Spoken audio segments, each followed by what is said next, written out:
今日為大家介紹小手工紙巾花，我攞咗落樓下花園度影。哇，你睇下幾靚，見唔見到邊啲係真花，邊啲係假花呢？花園入邊連真嘅青瓜都有噶，途人經過仲以為係真花添啊！你覺得像什麼花？玫瑰了，玫瑰，像真的嗎？你覺得是真的嗎？有一點像，因為它現在有一種那個粉色的那個玫瑰，就是那種很簡單，漸變材料很簡單。對對對，漸變的，好靚的。謝謝你。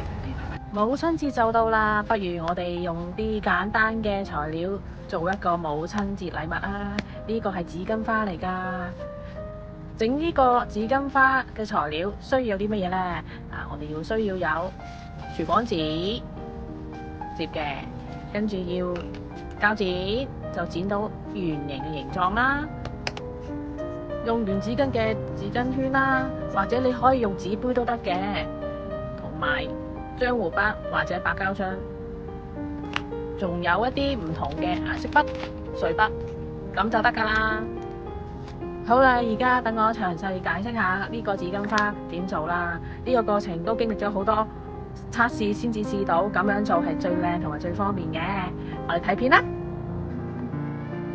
初頭畫圓圈喺紙巾上邊，灑水諗住佢會化啦，點知冇反應喎。我試咗唔得，佢噴咗水其實唔係好化，可能關個水筆嘅事。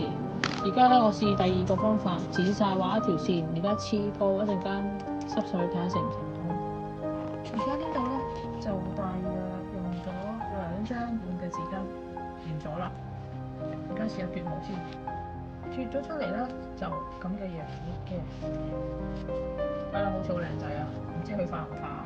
我畫圈咧呢啲頭先就唔化嘅，而家擺落盆水度啦。我淨係裝少量嘅水啦。唉，希望佢得啦。嗱，而家呢個我放落去啦，睇下佢索水索成點啦。唔知有冇變化？係咪要多啲水呢？大家感唔感受到頭先我個對話，好似開始懷疑人生，究竟成唔成功呢？呢次我放咗落去，哇！我睇住佢漸變上嚟啊，好開心啊！終於有效果啦，好靚啊！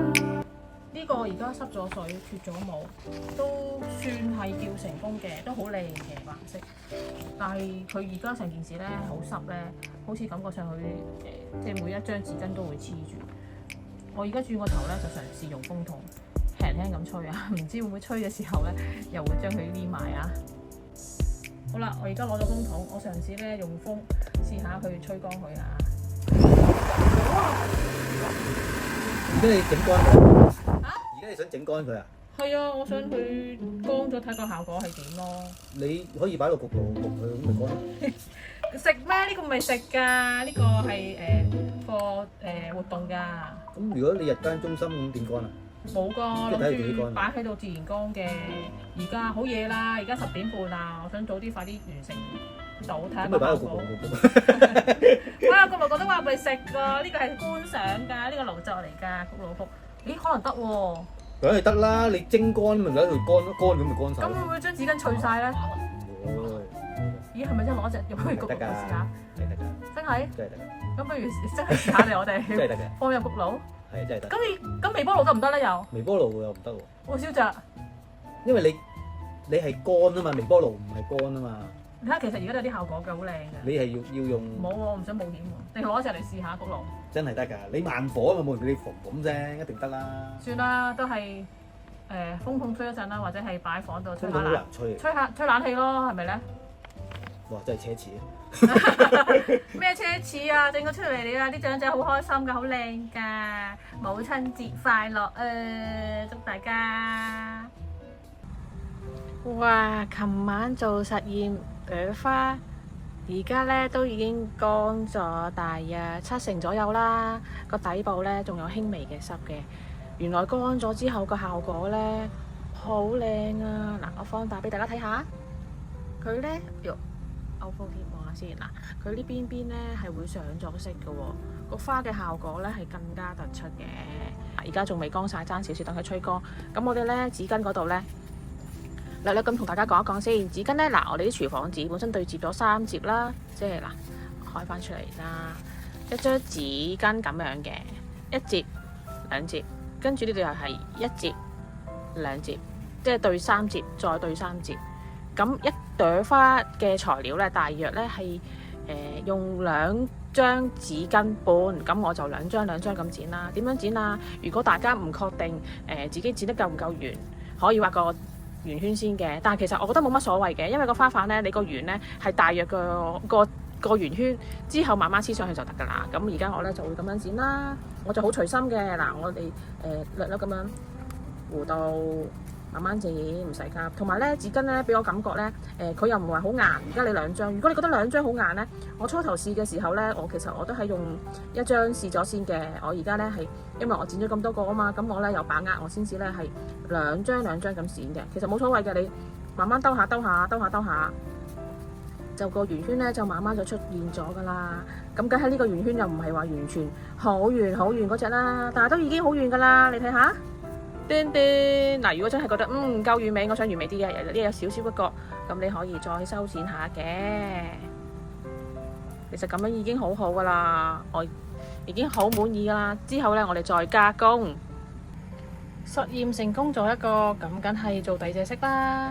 而家呢，呢度呢，我其實啱啱準備咗好多唔同顏色，而呢個呢，就用咗黃色、綠色同藍色做主料嘅。而家又再測試啦。我哋放21兜少少嘅水啦，將個花就咁放落去得噶啦，佢就會自己慢慢索啲色，一路滲透出嚟嘅。哇！見唔見到啊？佢已經上緊色啦，睇唔睇到呢？我再放大啲俾大家睇，係咪覺得好神奇呢？因為呢紙巾呢就吸緊水，而下邊呢本身我哋係原先畫咗一條條嘅顏色，即係咁樣，跟住黐喺廁紙筒上邊。而家佢索緊水，佢已經慢慢上緊嚟啦，望唔望到啊？喺呢個時候呢，你可以望住佢嘅變化，祝福所有母親身體健康。哇，好靚啊！耶！好特別啊，媽媽升上嚟嘅效果。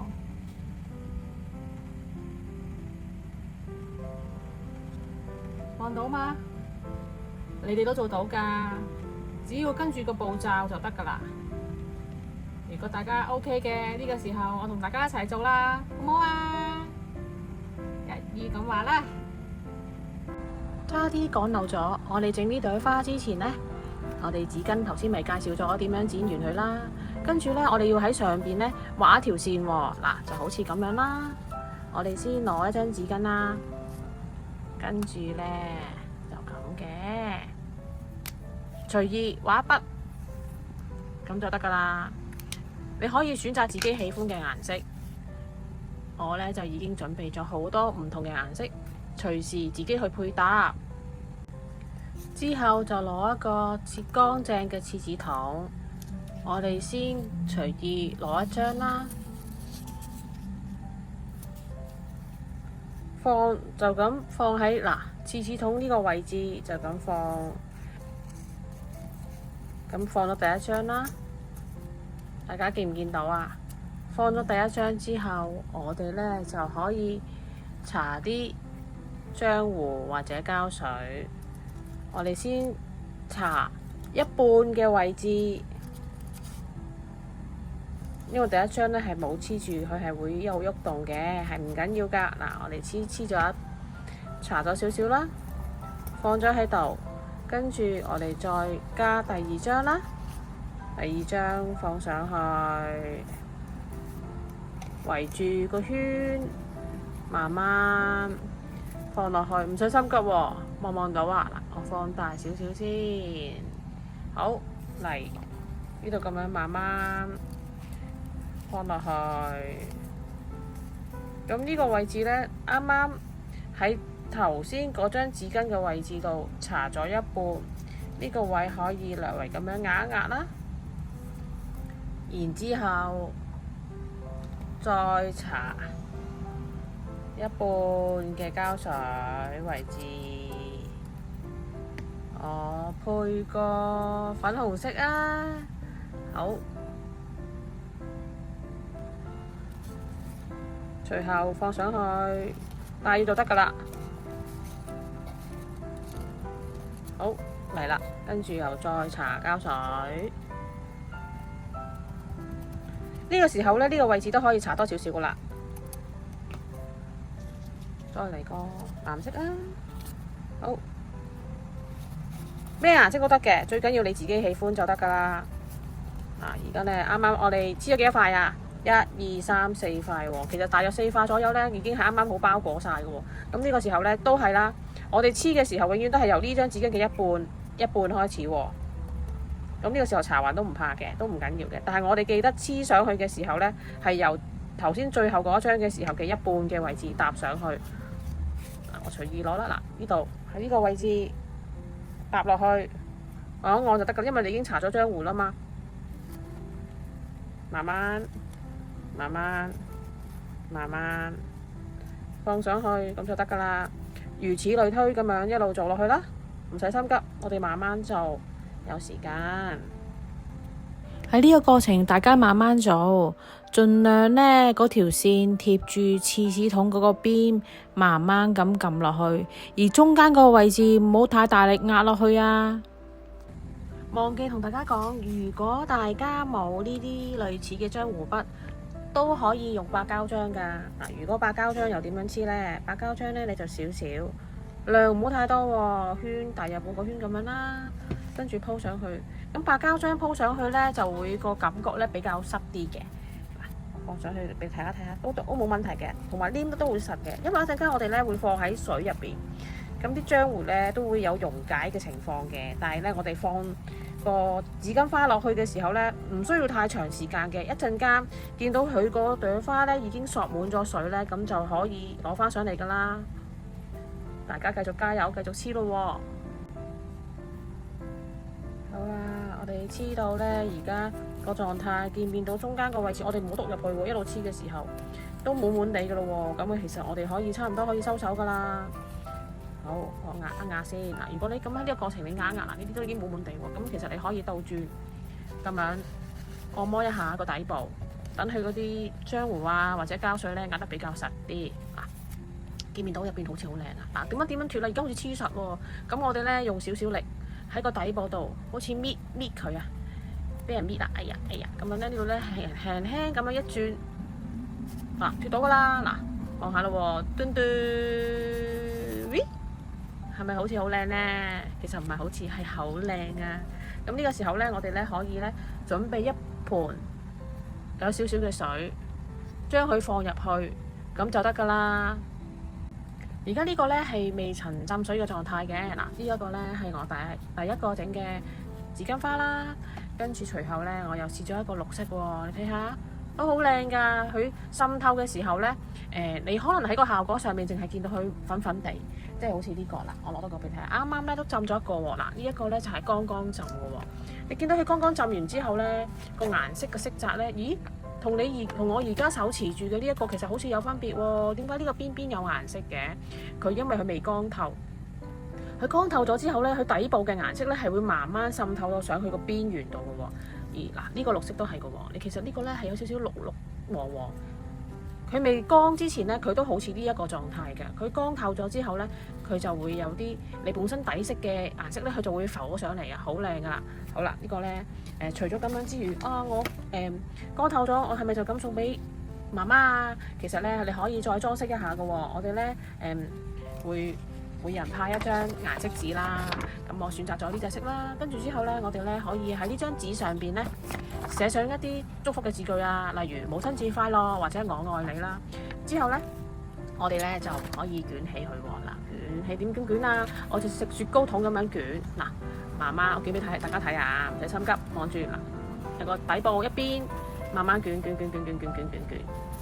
咁就成為一個咁嘅形狀啦。咁呢個位呢，嗱我已經呢係有黐咗一面嘅雙面膠紙嘅喎。咁你其實可以咁樣好快速咁樣一捲。嚟到呢個位置，我應該呢個圈有幾大好啊？咁你要視乎你黐嗰個花有幾大喎。譬如我個花好大嘅，咪闊少少咯。其實我哋夠承載佢，咁就 OK 噶啦。跟住之後呢，你就搣個雙面膠紙，將佢黐住佢。我已經準備咗啦，睇下，就好似呢個咁樣啦。黐咗雙面膠紙，亦都寫上一啲母親節快樂或者我愛你，畫啲心心都可以，任何裝飾都得，畫星星又得，花花又得，你喜歡嘅圖案都可以畫上去。咁之後將你喜歡嘅花放上去啦，跟住可以親自送俾你媽媽啦。祝各位母親身體健康。你睇下呢個幾靚，除咗呢個紅色，放綠色都好靚噶。哇！我哋一齊動動手，一齊做啦！如果大家喜歡我呢次嘅介紹，歡迎留言讚好，下次再見。